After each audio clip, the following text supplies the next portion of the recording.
अगर आपके जमीन पर भी कोई भी व्यक्ति अगर कब्जा कर लिया है तो आज ये सुप्रीम कोर्ट का जो निर्णय है वो आपके लिए बेहद महत्वपूर्ण है। यानी कोई भी व्यक्ति अगर आपके जमीन पर कब्जा किया है और ये कब्जा जो किया है वो गैर कानूनी तरीके से अगर कर लिया है तो अब आपको क्या करना है। यानी गैर कानूनी कब्जा है, जिसका कब्जा नहीं है वो मालिक नहीं है, ऐसा सुप्रीम कोर्ट का कहना है।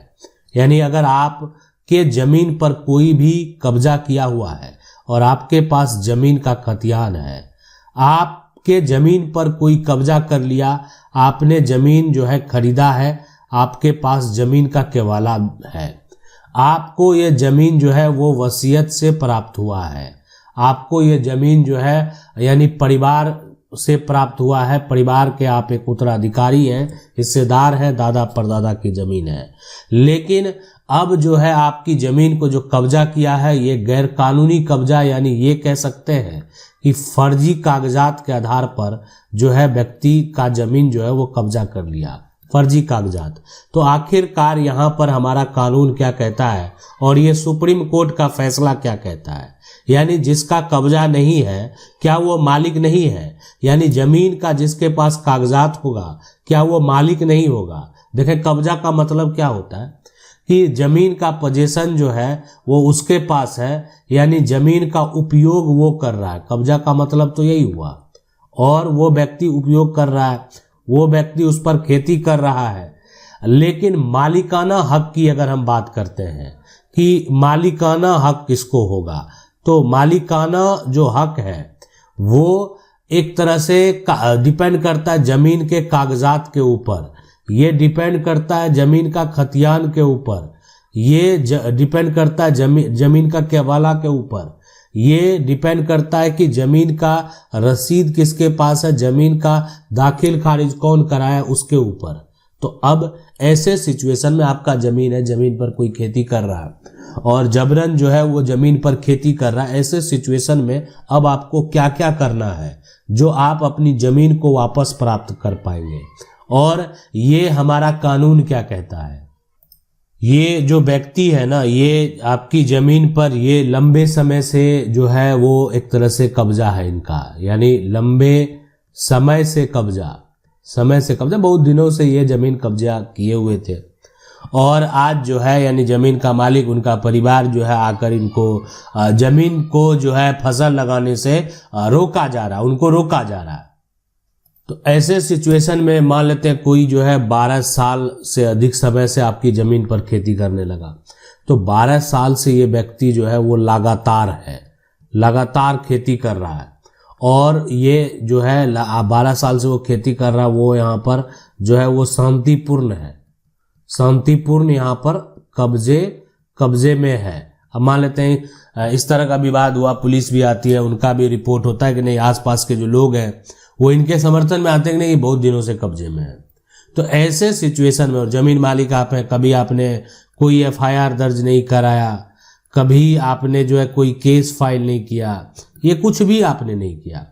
तो ऐसे सिचुएशन में जो असली मालिक है वो आपत्ति तो किया नहीं,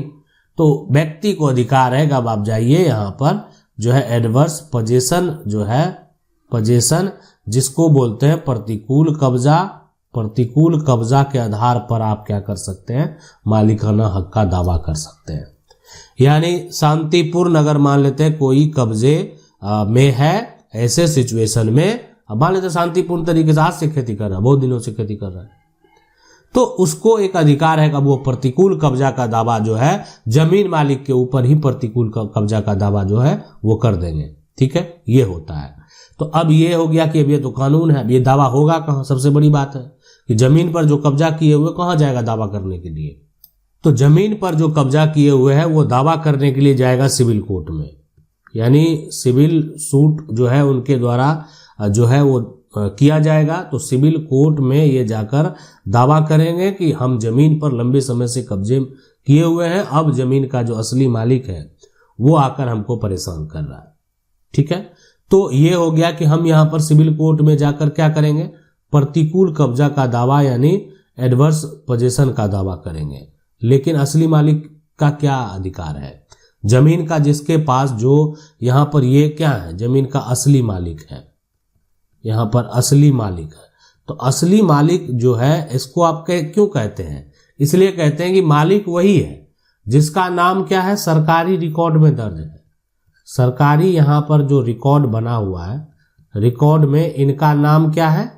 इनका नाम दर्ज है, इसलिए इसको बोलते हैं कि असली मालिक, ना कि सिर्फ जिसका कब्जा है। असली मालिक तो वही है अभी फिलहाल जिसके पास जमीन का कागजात है, जो सरकार को राजस्व दे रहे हैं, सरकारी रिकॉर्ड में उनका नाम दर्ज है। लेकिन कब्जा के आधार पर जो है प्रतिकूल कब्जा का दावा वो व्यक्ति कर सकता है जिसका कब्जा लगातार और शांतिपूर्ण तरीके से है, यानी एडवर्स पोजीशन के आधार पर वो भी जमीन का मालिक बन सकता है।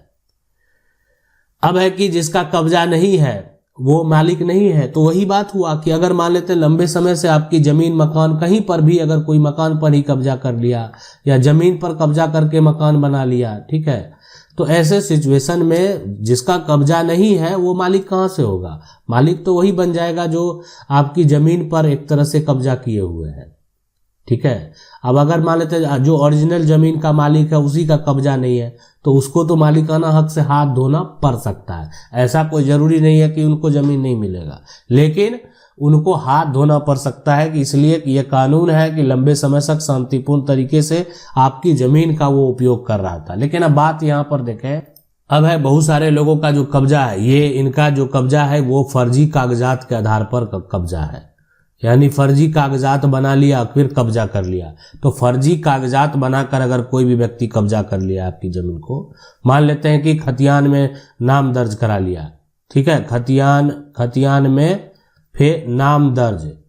तो ये व्यक्ति कभी मालिक नहीं बन सकता है। देखें, ये तो धोखाधड़ी करके आप जालसाजी करके जमीन को प्राप्त किया है। तो यहाँ पर तो खतियान में अगर जिसका नाम दर्ज हो गया तो कागजात बना लिया, कागजात उसका फर्जी है, फर्जी अब आपको साबित करना है। अभी तो अपने कागजात के हिसाब से ये व्यक्ति कब्जे में है। अगर ये व्यक्ति जो है वो फर्जी कागजात बना लिया तो ऐसे सिचुएशन में खतियान में नाम दर्ज कर लिया, या ये व्यक्ति जो है फर्जी जमीन, यहाँ पर जमीन का केवाला जो है इसके पास है, तो ये सारे जो दस्तावेज है ना, ये सारे साक्ष्य ये आपको कोर्ट में साबित करने पड़ेंगे कि ये सारा जो डॉक्यूमेंट है, ये सारा दस्तावेज जो बनाए गए ये फर्जी है, या हो सकता है कि वो जमीन का यहाँ पर फर्जी जो है वो दाखिल खारिज भी करा ले, ठीक है, यहाँ पर दाखिल खारिज करा ले। तो ये जो भी दस्तावेज है ना,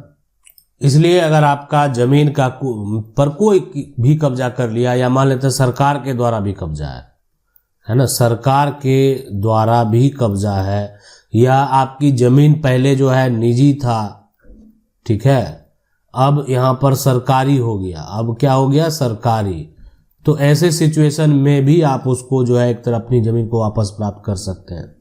फर्जी केवाला को आप कैंसिल करा सकते हैं, यानी आप उसको कैंसिल करा सकते हैं। अगर जमीन का कोई मान लेते हैं पर्चा बना लिया है, पर्चा अब ये है कि पर्चा सही है या पर्चा मान लेते हैं गलत है। गलत कहने का मतलब पोजीशन जो है, पोजीशन जहां उनको मिला है उस पोजीशन का पर्चा नहीं है, गलत पोजीशन का पर्चा बना लिया, तो ये आप रद्द करवाएंगे। अब सही पर्चा का मतलब जहां पर वो पोजीशन में है उसी का पर्चा बनवाया है और उस व्यक्ति के पास जमीन नहीं है, जमीन नहीं है। अब सरकार के द्वारा उसको जो है पर्चा दिया गया है, वो भूमिहीन है, उसके पास उस जमीन के अलावा कोई जमीन नहीं है, तो फिलहाल जो है पोजीशन उसका कायम है, उस पर वो रहता है, उस पर उसका मकान बना हुआ, उस पर परिवार रहता है। तो ऐसे सिचुएशन में आप जो है तुरंत नहीं कुछ कर पाएंगे। वो पर्चा तब तक उसके लिए वैलिड है जब तक वो जीवित है, अगर उसका सारा कुछ सही है तो। लेकिन अगर वो पर्चा जो है गलत तरीके से बना दिया, यानी उसके पास जमीन है फिर भी जमीन का पर्चा बना दिया, ये बताकर कि जमीन मेरे पास नहीं है, गलत जानकारी देकर, तो ऐसे सिचुएशन में आप उसके पास जो है कार्रवाई कर सकते हैं उसके ऊपर कि गलत तरीके से वो जो है जमीन का पर्चा बना लिया। अगर आपका कोई भी सवाल है आप हमें कमेंट करके सवाल पूछ सकते हैं। मेरा प्रयास रहेगा देखें वीडियो के माध्यम से हम आपको बता सकें कि क्या करना है, कैसे करना है। आशा करते हैं वीडियो अच्छा लगा होगा। सुप्रीम कोर्ट से संबंधित अगर आप फैसले के बारे में जानकारी चाहते हैं पूरी केस नंबर के साथ, जजमेंट के साथ, यानी केस नंबर भी, साथ में जजमेंट भी, पूरी स्टोरी यानी सुप्रीम कोर्ट के फैसले की। तो आप हमारे प्लेलिस्ट में जाएंगे, प्लेलिस्ट में वहां पर सुप्रीम कोर्ट का फैसला का पूरा केस स्टोरी जो है आप जाकर वहां पर